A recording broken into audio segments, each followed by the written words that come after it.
All right, so what is your name? Robin Stiles. All right, and what courses do you teach here? I teach 3 grade 10 Englishes and 1 11-0 writing class. All right, and how many years have you taught here at FHS? About 3, I think, 3.5. All right, and what was your first paying job? My first paid job was to pick blueberries. It was a very taxing job in the summer. I was in grade 6, I think. And what universities did you attend? UNB for all 3 degrees. All right, and then now we're going to move on to some rapid fire. So, Tim Hortons or Starbucks?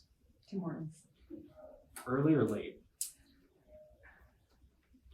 Early, I suppose. All right, and what is your sport of choice? Soccer. All right, and A to L or M to Z? Oh, you're not going to tell them, are you? No. M to Z. All right, and rap or country? Neither one of those are good. I suppose rap. That's a better jogging music. Coffee or tea? Coffee. Cats or dogs? Dogs. And Android or Apple? I don't really care for either. I'm not a phone person. Sure, Android. Alrighty, so what inspired you to become a teacher? I actually have a grandmother who was a teacher for a couple of years during the Second World War, and she was just a natural teacher and very patient with us. So I think that was the first time that I wanted to become a teacher, but the real move began after I spent a summer in my first year of university working for Canada's oldest literacy organization. It's called Frontier College, and they have a few chapters located here in New Brunswick and around the province. The program was called the Laborer Teacher Program, and you would work side by side with migrant workers during the day, and then in the evenings we would try to teach them English if we had any energy left. Yeah. All right, and was there ever a time where you felt like changing your career path in teaching? Yes. I can't remember the exact year, but I found it very challenging. It was a year after my mother passed away. My son was just born.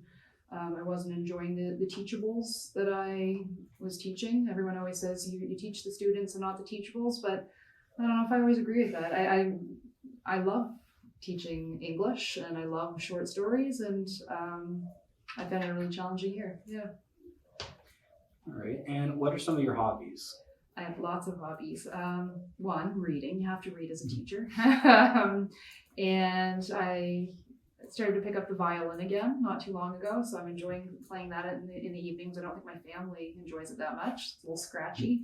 And I used to play soccer. I love being outside, jogging, lots of different things. Yeah. And what was the best piece of advice you've ever received? I wrote this one down for you because I had to think about it. My grandmother was formative in, her in my experience growing up as a child. She spent a lot of time with us, and she pretty much was the one who raised us. My parents had a second job. So she always used to say, stressing is like a rocking chair. It will give you something to do, but it will take you nowhere. And I thought that makes sense. And if you've grown up through the Depression and a World War, I'll take your advice any day. Yeah, that's a nice piece of advice. Yeah. Well, I think that concludes everything here. Perfect. Thank you. Yeah, you're welcome.